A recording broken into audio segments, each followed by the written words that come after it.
Hello students, आज के lecture में हम बात करेंगे अर्धआयुकाल पर। लेकिन उससे पहले अपन एक बार रदरफोर्ड और सोडी के विक्टन के नियम पे बात करते हैं, ठीक है ना। एक इंपॉर्टेंट टॉपिक था, इसका एक बार रिवीजन करते हैं। और रदरफोर्ड एवं सोडी के विघटन के नियम, और इसमें अपन लोगों ने बात करी थी कि रदरफोर्ड सोडी ने क्या बताया था। पहला नियम ये बताया था अपन लोगों को कि एक स्वतः होने वाली प्रक्रिया है कि जो भी भारी नाभिक है वो स्थायित्वता प्रदान करने के लिए स्वतः विघटित होगा, ठीक है ना। याद रखिए ये प्रक्रिया आप लोगों के पास भौतिक अवस्था रासायनिक अवस्था का कोई प्रभाव नहीं पड़ता है। और साथ में बताया था कि जो आप लोगों के पास विघटन की दर होती है वो समानुपाती होती है किसी समय t पर सक्रिय नाभिकों की संख्या के।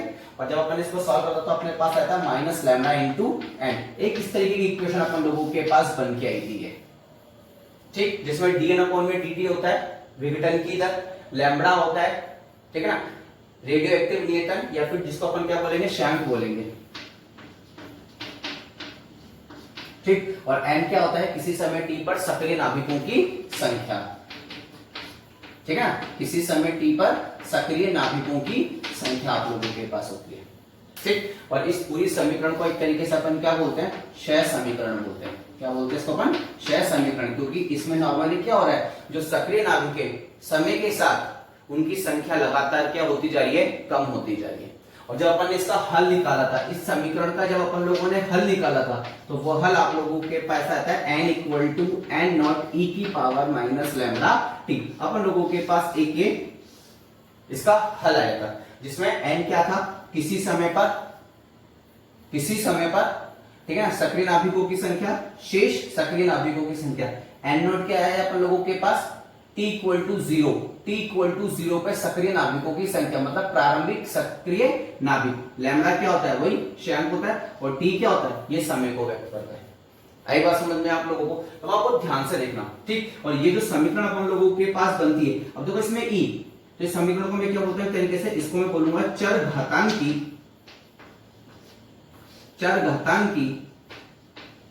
क्षय समीकरण। क्या बोलूंगा मैं इसको, चरघातांकी क्षय समीकरण बोलूंगा। आई बात में, इसको अपन लोगों ने किस तरीके से देखा था कि मान लेते हैं कि मेरे पास अभी t1 इक्वल टू 0 है, ठीक है ना, और ये मेरे पास कोई भी एक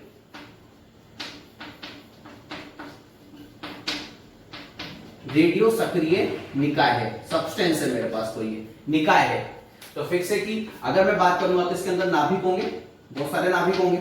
तो मैंने बात करी अभी ये विघटित में, अभी तो t1 इक्वल टू कितना है, 0। तो अपन लोगों ने इसमें सक्रिय नाभिकों की संख्या कितनी मानी थी, n नॉट। तो इसको अपन एक तरीके से क्या बोलेंगे, इसको अपन बोलेंगे प्रारंभिक, ठीक है ना, सक्रिय नाभिकों की संख्या। आगे बस में, तो ये प्रारंभिक सक्रिय नाभिक है जब विघटित में होता।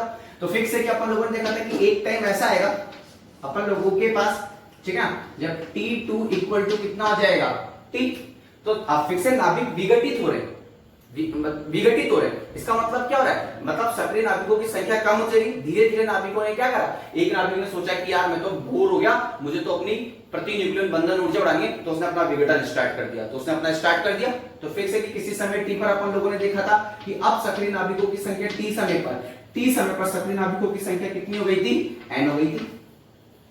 तो फिक्स है जैसे जैसे समय आगे बढ़ता जाएगा वैसे वैसे सक्रिय नाभिकों की संख्या कम होती जाएगी कि नहीं होती जाएगी। और मैं बिना किसी टेंशन के बोल सकता हूं कि यहाँ पर n नॉट बड़ा होगा, किससे, n से, क्योंकि जैसे जैसे आगे बढ़ जाएंगे वैसे वैसे सक्रिय नाभिकों की संख्या क्या होती जाएगी, कम।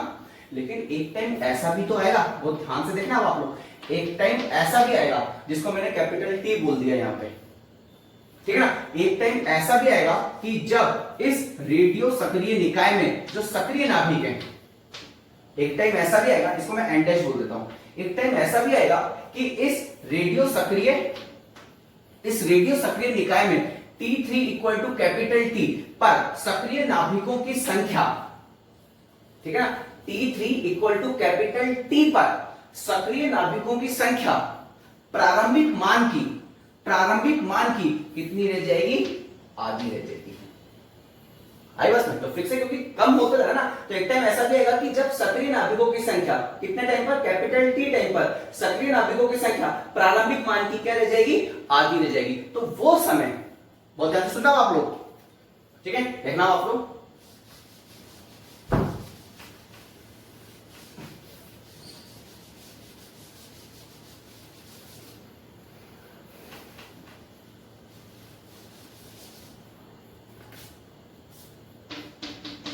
ठीक है, तो देखना आप लोग, वो समय जब रेडियो सक्रिय निकाय में सक्रिय शेष सक्रिय नाभिकों की संख्या, ठीक है ना, सक्रिय नाभिकों की संख्या प्रारंभिक मान की कितनी रह जाती है, आधी रह जाती है।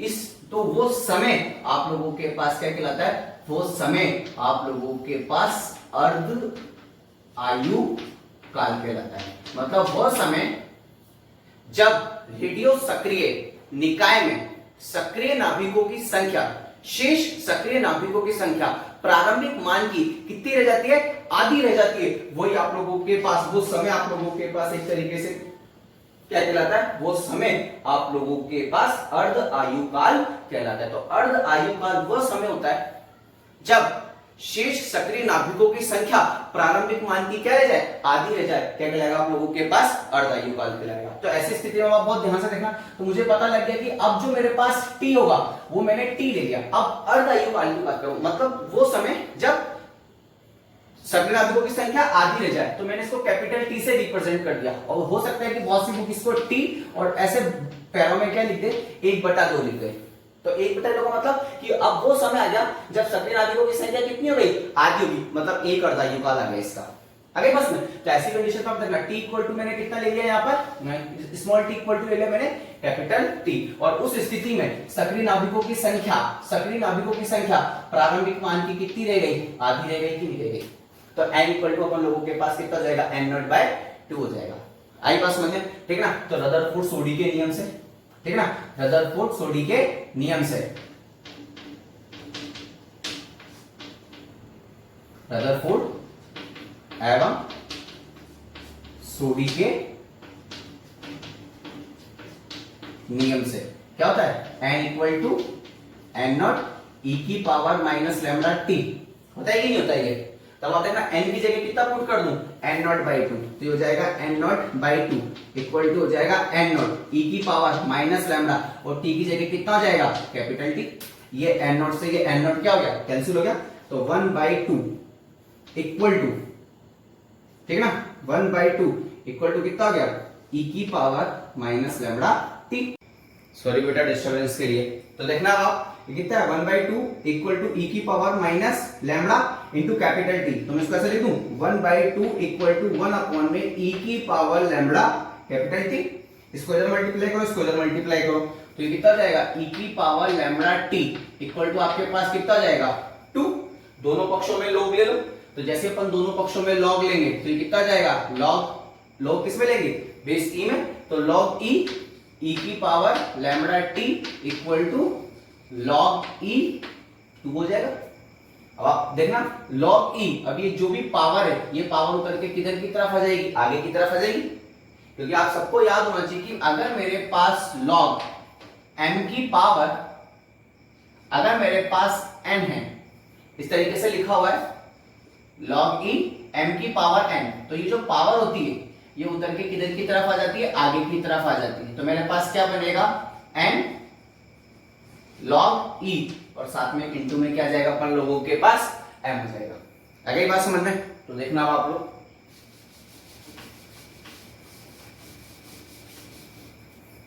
तो ये कितना जाएगा अपन लोगों के पास, लैम्बडा टी log e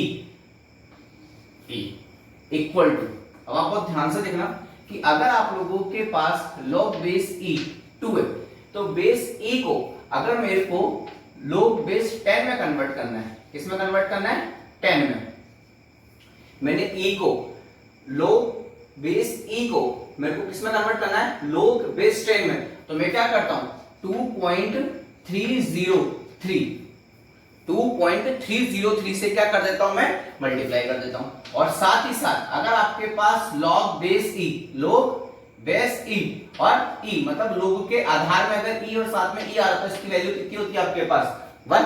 तो देखना अब आप लोग, तो अब मैं इस ई को किस में कन्वर्ट करता हूं, बेस 10 में। तो ये मेरे पास कितना जाएगा 2.303, और यहां पर आ जाएगा log 10, और यहां पर कितना जाएगा लोगों के साथ बेस में तो कितना जाएगा 10, और इधर आ जाएगा 2। तो ऐसी कंडीशन पे ये कितना जाएगा अपन लोगों के पास, ये वैल्यू जाएगी अपन लोगों के पास 1। तो आ जाएगा लैम्डा टी इक्वल टू 2.303। अब आपको पता होना चाहिए कि log बेस 10 2 की वैल्यू कितनी होती है 0.303 होती है। तो यहाँ पे ये आ जाएगा आप लोगों के पास 0.303। तो आप लोगों के पास लैम्डा टी इक्वल टू कितना जाएगा, ये आ जाएगा 0.693। तो यहाँ से लैम्डा की वैल्यू आप लोगों के पास कितनी जाएगी 0.693 अपॉन में कितना जाएगा कैपिटल टी। आई बात में। और ये एक तरीके से अपन लोगों के पास लैम्डा और टी, मतलब अगर मैं सिंपल सी बात करूं तो श्याम और अर्धआयुकाल के मध्य क्या गया, ये मेरे पास एक तरीके से संबंध आ गया। आई बात समझ में आप लोगों को। तो इस तरीके से अपन रेडियो एक्टिव नियतांक और अर्धआयुकाल के मध्य क्या निकाल के लेके आते हैं, संबंध निकालते हैं। और ये जो संबंध मेरे पास आता है, ये संबंध मेरे पास कितना आता है 0.693 अपॉन में कैपिटल टी। और ये कैपिटल टी आप लोगों के पास क्या है, ये कैपिटल टी आप लोगों के पास अर्धआयुकाल है। आई नहीं आई बात समझ में। देखो इसको जल्दी से एक बार,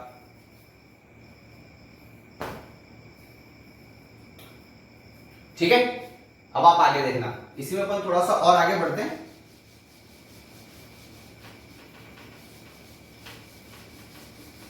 ये तो अपन ने एक अर्धआयुकाल की बात करी, ठीक है ना। एक अर्धआयुकाल से मतलब क्या था, एक अर्धआयुकाल से मतलब ये था कि अगर मान लेते हैं कि 100 सक्रिय नाभिक है t इक्वल टू 0 पर, तो एक अर्धआयुकाल पर सक्रिय नाभिकों की संख्या कितनी रह जाएगी 50, आधी हो गई जस्ट सक्रिय नाभिकों की संख्या। तो फिक्स है कि फिर वापस अगला अर्धआयुकाल आएगा कि नहीं आएगा, और वो अर्धआयुकाल कितने समय बाद आएगा 2t समय बाद आएगा। t तो निकल गया, फिर प्लस t, तो फिर अब कितनी रह जाएगी सक्रिय नाभिकों की संख्या 25। तो इसी तरीके से फिर एक और अर्धआयुकाल आएगा आप लोगों के पास t4 equal to 3t time बाद, तो सक्रिय नाभिकों की संख्या कितनी रह जाएगी 12.5।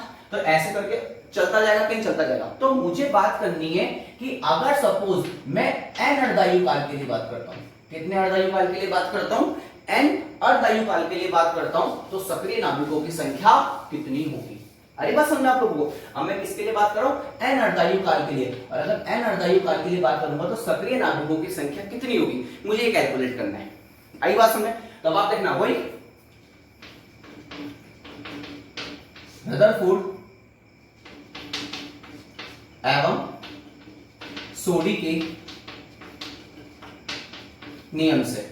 तो रदरफोर्ड सोडी के नियम से अपने पास क्या फॉर्मूला था, n equal to n nought e की पावर माइनस लैम्डा टी। आगे बात समझे।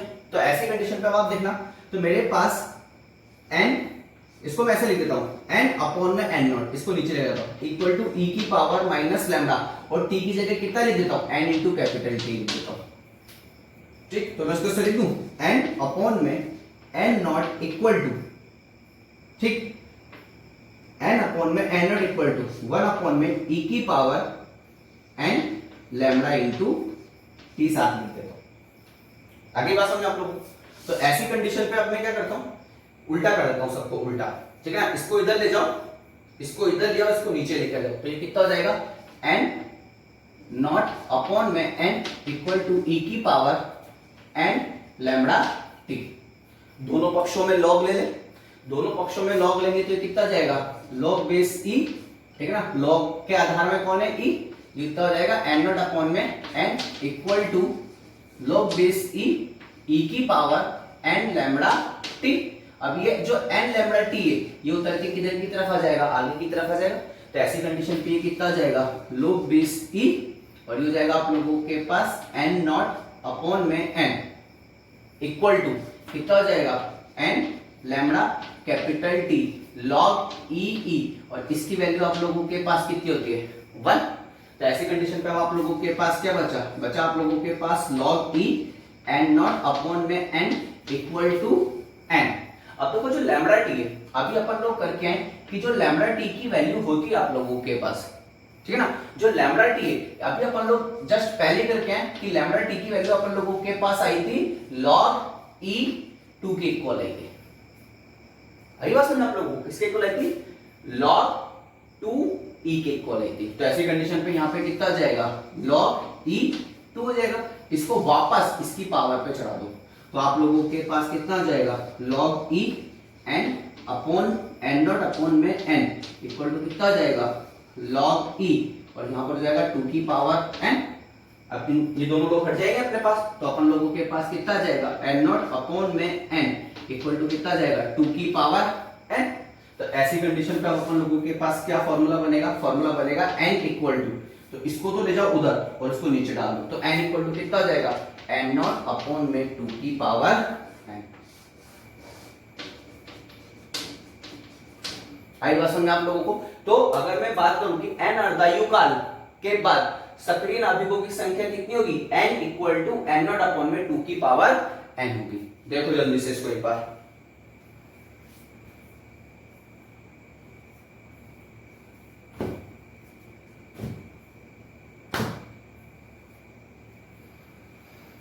आई बात समझ में। अब आप देखना ये सही है गलत है, इसको अपन प्रूफ भी कर सकते हैं। देखो अब आप लोग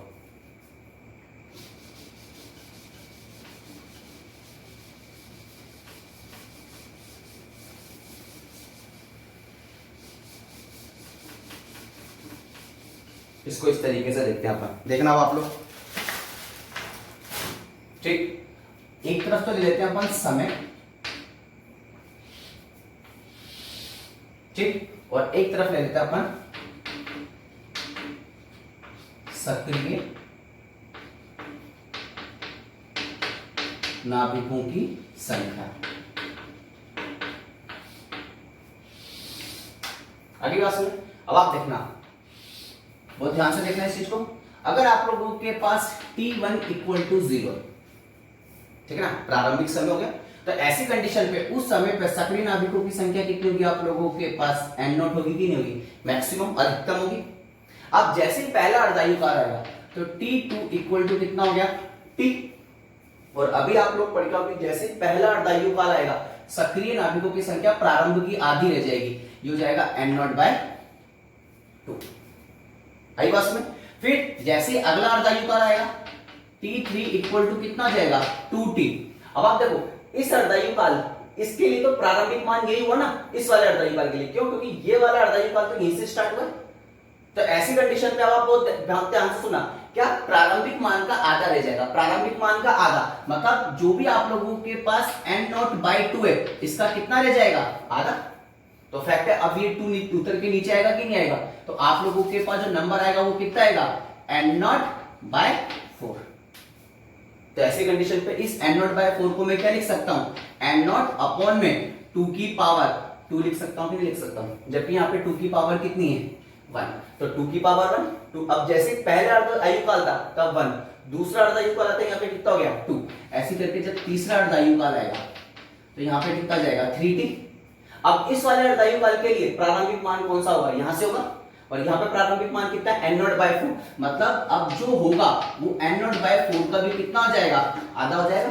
और अगर n नॉट बाय 4 का आधा हो जाएगा इसका मतलब ये कितना हो जाएगा, n nought by 8। n nought by 8 को मैं क्या लिख सकता हूँ, n नॉट अपॉन में 2 की पावर 3 लिख सकता हूँ कि नहीं लिख सकता हूँ। तो देखो तीसरा अर्धायुकाल तो 3 हो गया। इसी तरीके से अगर सपोज nवां अर्धायुकाल आएगा तो यहाँ पे n इंटू टी होगा कि नहीं होगा, और अगर n इंटू टी होगा तो सक्रिय नाभिकों की संख्या कितनी होगी, n नॉट अपॉन में 2 की पावर n होगी कि नहीं होगी। अरे बात समझ आप लोगों को, देख लो ये तो आ जाए। और यही अभी अपन सॉल्व करके आए कि अगर t equal to n t है तो n इक्वल टू आप लोगों के पास कितना होगा, n नॉट अपॉन में 2 की पावर n होगा। आई नहीं, ये बात समझना आप लोगों को। और अगर पहला अर्धायुकाल आएगा तो सक्रिय नाभिकों की संख्या कितनी होगी, प्रारंभिक मान की जस्ट आधी हो जाएगी, तो n नॉट बाय 2 हो जाएगी। आई नहीं, ये बात समझना आप लोगों को। देखो इसको जल्दी से,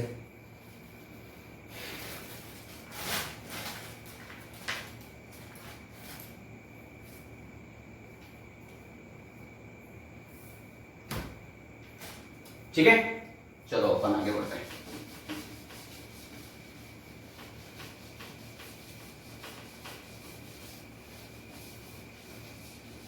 ठीक है, तो देखना अब आप लोग, अभी तक अपन लोगों ने क्या क्या डिस्कस कर लिया। एक तो अपन लोगों ने डिस्कस करा dn अपॉन में dt इक्वल टू माइनस का लैम्डा इनटू n डिस्कस कर लिया। एक अपन लोगों ने डिस्कस कर लिया n equal to n nought e की power minus lambda t discuss कर लिया। एक अपन लोगों ने डिस्कस कर लिया कि जो n होगा n नॉट बाई 2 होगा, कब, जब t equal to capital T होगा। और जब n अर्धायु काल के लिए बात करेंगे अपन लोग, तो आप लोगों के पास n इक्वल टू कितना हो जाएगा, n नॉट अपॉन में 2 की पावर n हो जाएगा। ये सारे फॉर्मूला अभी तक अपन लोगों ने डिस्कस कर लिया। ठीक, अब आप यहाँ पे बहुत ध्यान से देखना, मेरे पास जो फॉर्मूला बन रहा है n equal to n nought e की पावर माइनस लैम्डा t। अगर मैं सिंपल सी बात करूं तो यहाँ पर e, तो अगर मैं यहाँ पे ग्राफ बनाऊंगा तो n किसके साथ परिवर्तित हो रहा है, t के साथ। तो ऐसी कंडीशन पर अगर मैं यहाँ पे ग्राफ बनाता हूं, यहां पर अगर मैं ग्राफ बनाता हूं सक्रिय नाभिकों की संख्या और किसके साथ, समय के साथ, तब आप देखो जब आप लोगों के पास t इक्वल टू 0 होगा तो 0 पुट कर दो ना यहाँ पे, ठीक है ना। तो माइनस 0 नीचे ले जाके कितना हो जाएगा, e की पावर प्लस में 0, और e की पावर 0 इसका मतलब 1, मतलब जब t इक्वल टू 0 होगा तो n इक्वल टू कितना होगा, n नॉट, तो n इक्वल टू होगा n नॉट, ठीक है ना। जो आप लोगों के पास क्या तरीके से प्रारंभिक सक्रिय नाभिकों की संख्या। आगे बस में अब जो ग्राफ बना हुआ वो e के साथ माइनस आ रहा है तो गिरता हुआ बनेगा, और जब इसका ग्राफ बनेगा तो कुछ इस तरीके से बनेगा, देखना आप लोग।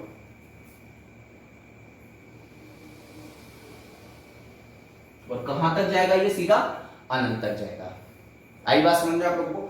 और जब अब जैसे जैसे आगे बढ़ेंगे तो कहीं ना कहीं तो अर्धायु काल आएगा ना, तो मान लेते हैं कि पहला अर्धायु काल यहां पर आया t पर, तो जब ये पहला अर्धायु काल आएगा तो देखना अब आप लोग, उस टाइम पर सक्रिय नाभिकों की संख्या कितनी थी, n नॉट।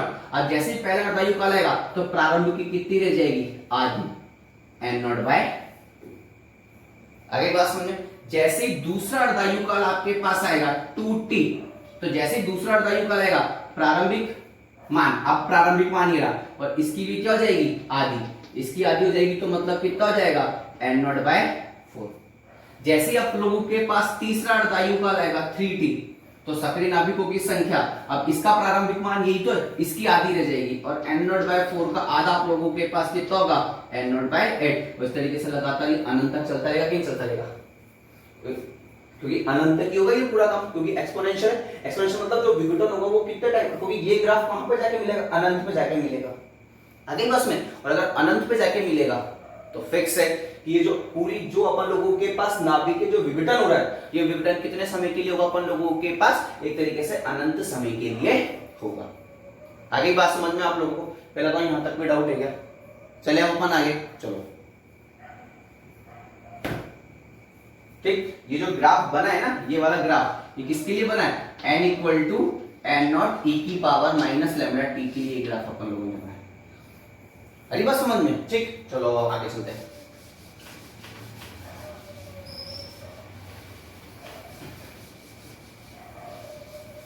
अब इसी में एक छोटा सा टॉपिक और है, ठीक है ना। छोटा सा टॉपिक ये है आप लोगों के पास सक्रियता, ठीक है ना। अब अपन थोड़ी सी और बात कर लेते हैं सक्रियता, एक्टिविटी।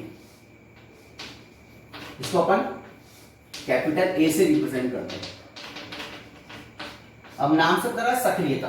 सक्रियता का मतलब क्या है कि कोई भी रेडियो एक्टिव नाभिक, आपको कैसे पता लगेगा कि इसकी सक्रियता ज्यादा है या इसकी सक्रियता कम है, तो फिक्स है कि जिस रेडियो एक्टिव नाभिक के विघटन की दर जितनी ज्यादा होगी उसकी सक्रियता उतनी ज्यादा होगी, क्योंकि उतने ही ज्यादा मात्रा में वो विकिरण क्या करेगा, उत्सर्जित करेगा कि नहीं करेगा। और जिस रेडियो एक्टिव नाभिक के विघटन की दर जितनी कम होगी उसकी सक्रियता उतनी कम होगी। तो इसका मतलब ये हुआ कि जो सक्रियता होती है एक, वो समानुपाती होती है किसके, विघटन की दर के। कि जो सक्रियता होती है वो समानुपाती होती है किसके, विघटन की दर के। लेकिन साथ में किसका साइन आता है, नेगेटिव साइन। नेगेटिव साइन क्यों, क्योंकि फैक्ट है कि समय के साथ विघटन की दर कम होती जाती है, तो सक्रियता का मान भी क्या होता चला जाएगा, आपके पास कम होता जाएगा कि नहीं होता जाएगा। तो ऐसी कंडीशन पर अपन लोगों ने यहाँ पे क्या नोटिस करा, अपन लोगों ने देखा कि जो भी मेरे पास रेडियो एक्टिव नाभिक की सक्रियता जो होती है वो समानुपाती होती है किसके? विघटन की दर के। आगे बात समझ में आप लोगों को? ठीक, समानुपाती का चिन्ह लगाकर कोई भी एक नियतांक, अपन यहाँ पे वो नियतांक को 1 ले लेते हैं, तो a इक्वल टू आप लोगों के पास कितना जाएगा, माइनस का dn अपॉन में dt आ जाएगा। अब आप सबको पता होता है, ठीक है ना, रदरफोर्ड सोडी के नियम से, रदरफोर्ड एवं सोडी नियम से, तो ऐसी कंडीशन पे आप सबको पता होता है dn अपॉन में dt इक्वल टू कितना होता है, माइनस का लैम्डा इंटू n होता है कि नहीं होता है? इस माइनस को इधर ले जाओ, तो अपन माइनस को उधर लेके जाएंगे तो अपने पास कितना जाएगा, माइनस का dn अपॉन में dt इक्वल टू हो जाएगा लैम्डा इंटू n। इसको इक्वेशन नंबर 1 दे देते हैं, इसको इक्वेशन नंबर 2 दे देते हैं, तो समीकरण 1 और 2 से, तो ऐसी कंडीशन पे आप देखो माइनस डी एन अपॉन में dt, minus d n upon में dt, तो a इक्वल टू कितना हो जाएगा, लैम्डा इंटू n हो जाएगा कि नहीं हो जाएगा? अरे बस में, और आप सबको पता होता है वही रदरफोर्ड सोडी के नियम से अगर मैं बात करता हूं तो n इक्वल टू कितना होता है, n नॉट e की पावर माइनस लैम्डा t होता है कि नहीं होता है? वो वैल्यू वहां पर रख दो, तो ऐसी कंडीशन पे a इक्वल टू कितना हो जाएगा, a नॉट, सॉरी इसको भी a नॉट रहने देते हैं, तो ये कितना जाएगा, लैम्डा, n की वैल्यू रखो, तो n की वैल्यू n नॉट e की पावर माइनस लैम्डा t। अब आप देखो ये तो किसी समय, ये तो अपन लोगों ने किसी समय a equal to lambda into n किसी समय t पर लिखा है। अगर मैं t इक्वल टू 0 कर दूं तो फिर से कि उस समय सक्रिय नाभिकों की संख्या कितनी हो जाएगी, n नॉट हो जाएगी कि नहीं हो जाएगी? अगर ये n नॉट हो जाएगा तो ये कितना हो जाएगा, a नॉट। तो ऐसी कंडीशन देखो लैम्डा इंटू n नॉट, तो मैं इसको यहाँ पे क्या लिख सकता हूँ, a नॉट लिख सकता हूँ कि लिख सकता हूँ, तो a equal to a nought t की पावर माइनस लैम्डा t। ये अपने पास किसी भी रेडियो सक्रिय नाभिक की सक्रियता का फॉर्मूला है। आगे बस में अब देखो ये वही माइनस लैम्डा t, वही वो वाला ग्राफ बनेगा उस तरीके से, सारे वही अब बिल्कुल पैरामीटर बनेंगे। आइए बस बात समझ में आप लोगों को, तो इस तरीके से अपन इस पर क्या करते हैं, नॉर्मली बात करते हैं। आगे बात समझ में? ठीक, इसी में अपन थोड़ा सा और आगे बढ़ते हैं, तो देखना अब आप लोग,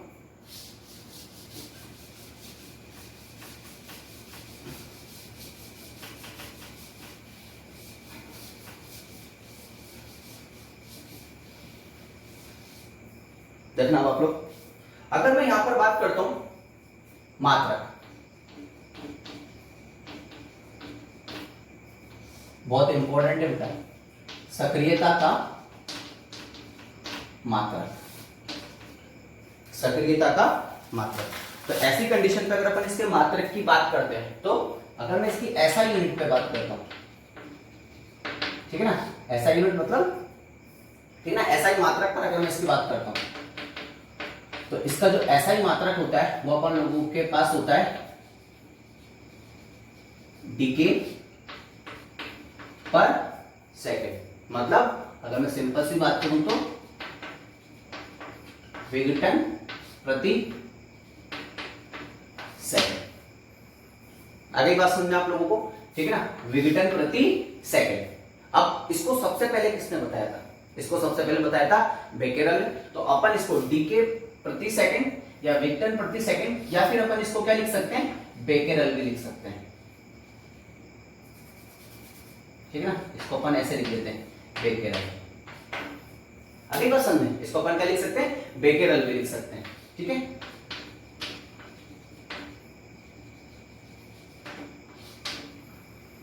तो डीके पर सेकंड बोलो या विघटन प्रति सेकंड बोलो, या फिर अपन इसको क्या बोल सकते हैं, बेकेरल बोल सकते हैं। फिर कौन आया था इसको एक्सप्लेन करने, क्यूरी। तो ऐसी कंडीशन पे एक इसका एक मात्रक और होता है 1 क्यूरी। क्या होता है, 1 क्यूरी, ठीक है ना। तो 1 क्यूरी इक्वल टू 3.7 इंटू 10⁻10, मतलब 3.7 इंटू 10⁻10 विघटन प्रति सेकंड। आगे बस में, और साथ में इसको अपन क्या लिख सकते हैं, अगर आपको विघटन प्रति सेकंड अच्छा नहीं लग रहा है तो आप इसको लिख सकते हो 3.7 इंटू 10⁻10, और यहाँ पे क्या लिख सकते हो, बेकेरल। आगे बस में, फिर इसको किसने डिफाइन किया था, रदरफोर्ड ने और सोडी ने। तो यहाँ पे एक रदरफोर्ड इक्वल टू होता है 10⁻6 विघटन प्रति सेकंड, या फिर अपन इसको क्या लिख सकते हैं, वेक्टर लिख सकते हैं।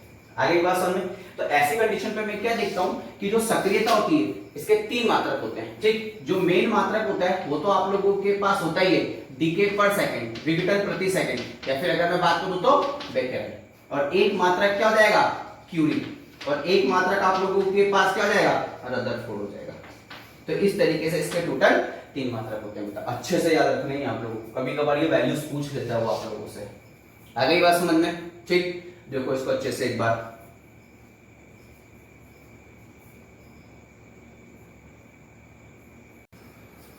ठीक है बेटा। अब अपन बात करते हैं माध्य आयु, मीन लाइफ पर, कि अगर सपोज मेरे पास कोई एक रेडियो सक्रिय निकाय, तो फिक्स है कि उस रेडियो सक्रिय निकाय में तो बहुत सारे क्या होंगे आप लोगों के पास, सक्रिय नाभिक होंगे।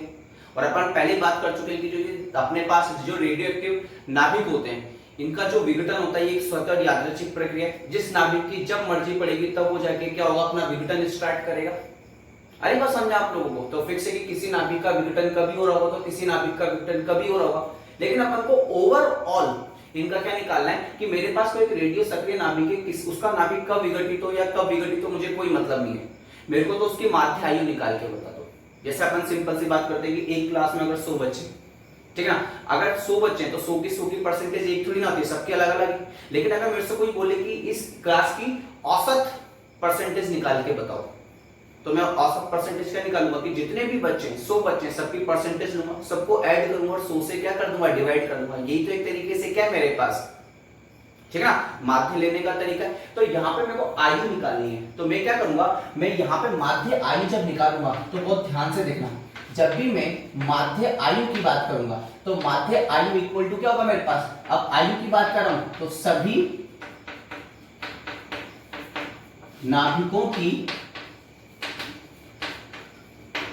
आयु का योग, जितने भी नाभिक हैं उन सबकी आयु निकालूंगा और क्या करूंगा, प्रारंभिक सक्रिय नाभिकों की संख्या से क्या कर दूंगा मैं एक तरीके से, या प्रारंभिक सक्रिय जो नाभिक हैं, ठीक है ना, उससे क्या कर दूंगा मैं उसका भाग लगा दूंगा। तो मेरे पास जो वैल्यू आएगी वो क्या आएगी, एक तरीके से माध्य आयु निकल के आएगी कि नहीं। अब इसको माध्य आयु को या तो मैं टो से लिखता हूं, तो या फिर मैं क्या करता हूं, टी के नीचे मीन लिख देता हूं, इक्वल टू मैं यहां पे मानता हूं सभी नाभिकों की आयु का योग मैं मानता हूं कि एस मान लेता हूं, ठीक है ना, अपॉन में कितना जाएगा, प्रारंभिक सक्रिय नाभिक, और प्रारंभिक सक्रिय नाभिक आप लोगों के पास हमेशा कितने होते हैं, एन नॉट, और यही आप लोगों के पास एक तरीके से क्या होती है, माध्य आयु का फॉर्मूला होता है। आई बात समझ में। अब अपन इसको डिफाइन करते हैं कि किस तरीके से हम इसको सॉल्व करेंगे। आई बात में, तो बहुत ध्यान से देखना कि एज इट इज वहीं से स्टार्ट करता हूं मैं। अपन लोगों के पास एक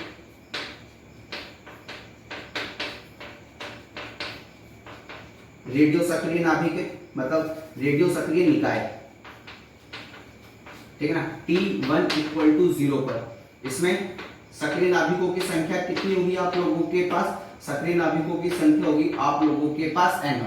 तो फैक्ट है कि कभी ना कभी ऐसा टाइम आएगा आप लोगों के पास T2 इक्वल टू T, तब सक्रिय नाभिकों की संख्या कितनी रह जाएगी आप लोगों के पास, n रह जाएगी, ठीक। और अपन यहाँ पे मान लेते हैं कि बीच में एक स्टेज अपन लोगों ने ऐसी पकड़ी जिसमें अपन लोगों ने देखा कि dt समय में, ठीक है ना, dt समय में dn नाभिकों का क्या स्टार्ट हो गया, अपन लोगों के पास विघटन स्टार्ट हो गया।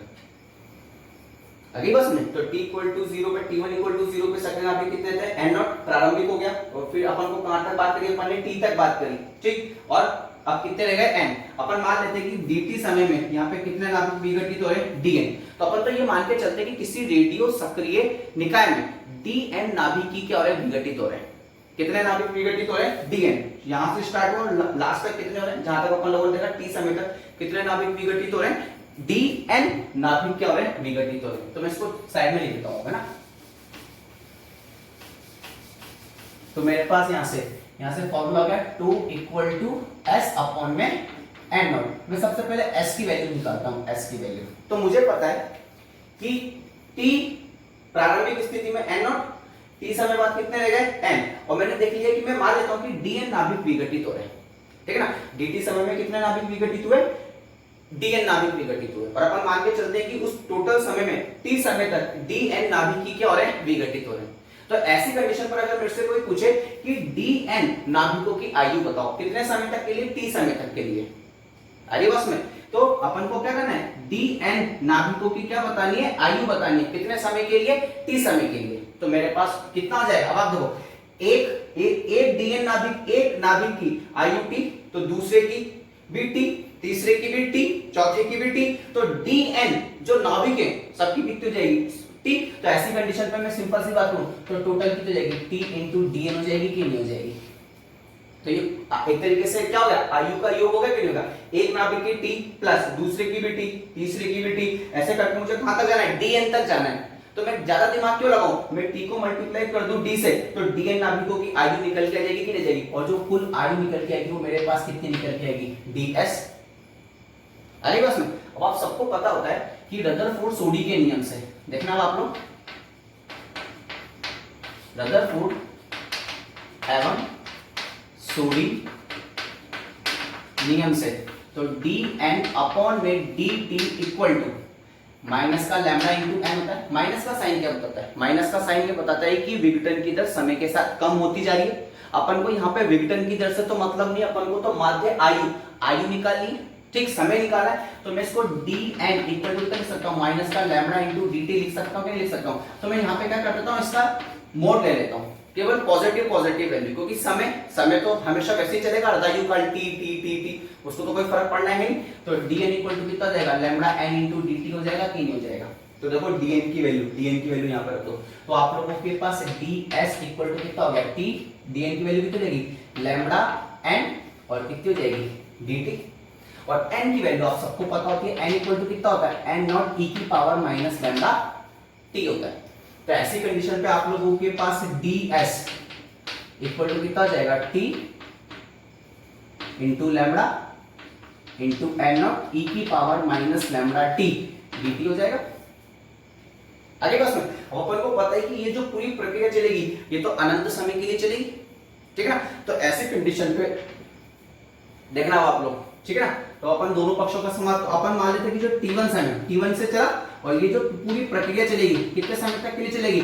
अनंत समय के लिए चलेगी, ठीक। तो ऐसी कंडीशन पे अपन दोनों पक्षों का क्या कर दें? समाकलन। तो दोनों पक्षों का समाकलन करेंगे तो यहाँ पर आ जाएगा ds इक्वल टू कितना जाएगा? समाकलन कितना जाएगा? 0 से लेके अनंत तक t lambda n nought e की पावर माइनस लैम्डा t, और साथ में कितना आ जाएगा? dt आ जाएगा। तो ऐसी कंडीशन पे आप देखना,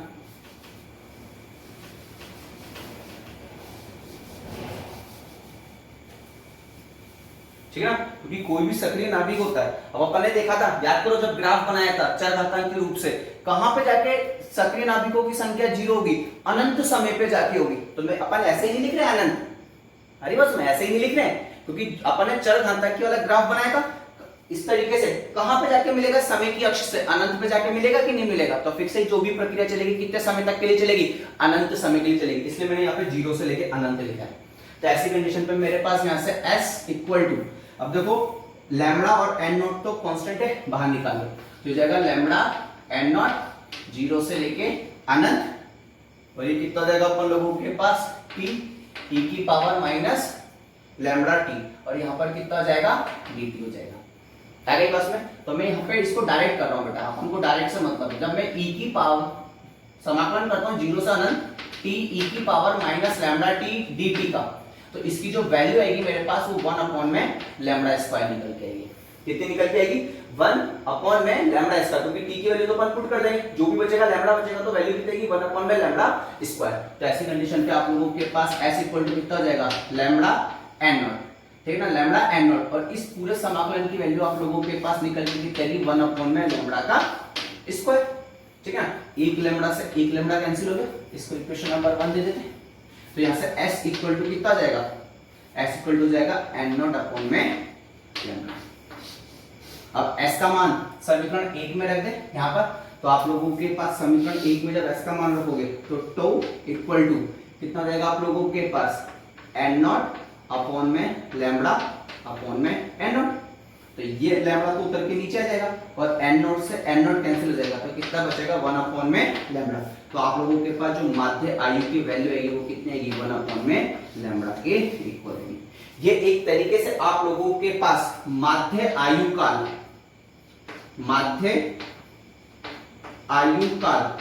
और रेडियो एक्टिव नियतांक मतलब शांत के मध्य क्या होता है आप लोगों के पास संबंध होता है। आई बात में इसको एक बार और अच्छे से देखना, ठीक है ना। नहीं समझ में आएगा तो अपन इसको एक बार और डिस्कस करेंगे और बहुत इंपॉर्टेंट टॉपिक है बेटा, ये याद रखना आपको, ये आपको समझ में आना ही चाहिए। आ गई बात में। इसमें देखना थोड़ा सा एक दो नोट पॉइंट और अपन लोग डिस्कस कर लेते हैं साथ ही साथ में।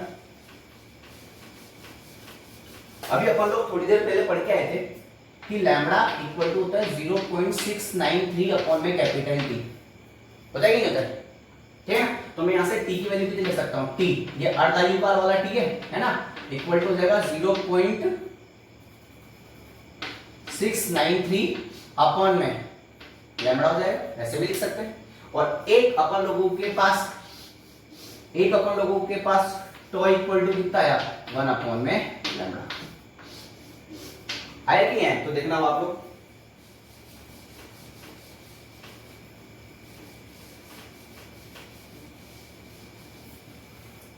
ठीक है, तो अगर मैं यहां पे बात करूं तो अपन यहां से क्या करते हैं, यहां से ये लैम्बडा है ना, ठीक है ना, या फिर अगर मैं बात करूं तो यहां पे 1 अपॉन लैम्बडा है, तो यहां पे आप लोगों के पास क्या करो, ठीक, तो t 1/2 इक्वल टू 0.693 और इसको मैं 1 अपॉन लैम्बडा लिख सकता हूं ना साइड में, इसको इससे लिखा है नहीं, ठीक। और 1 अपॉन लैम्बडा किसके इक्वल है, टॉ के इक्वल है, तो t की पावर 1/2 इक्वल टू हो जाएगा 0.693 और यहां पे क्या आ जाएगा आगे बस में। तो ये माध्य आयु काल और इसके बीच में संबंध है, ठीक है ना, अर्ध आयु के बीच में संबंध है, ठीक। मैं इसको ऐसे भी लिख सकता हूं, तो इक्वल टू कितना जाएगा 0.693, ठीक है ना। तो अपन क्या करते हैं, ये कितना जाएगा आप लोगों के पास, टू इक्वल टू कितना जाएगा, ये नीचे चला जाएगा, सॉरी ये नीचे चला जाएगा, तो आप लोगों के पास कितना जाएगा t की पावर 1/2 अपॉन में 0.693 आ जाएगा। एक रिलेशन आप लोगों के पास ये भी होता है। और जब आप इसको सॉल्व करोगे तो टो इक्वल टू लगभग आ जाएगा 1.44 t की पावर 1/2। तो ये किस किस के मध्य संबंध हो गया, ये संबंध हो गया एक तरीके से माध्य आयु और अर्ध आयु के मध्य संबंध। आगे बात समझ में, देखो इसको अच्छे से एक बार।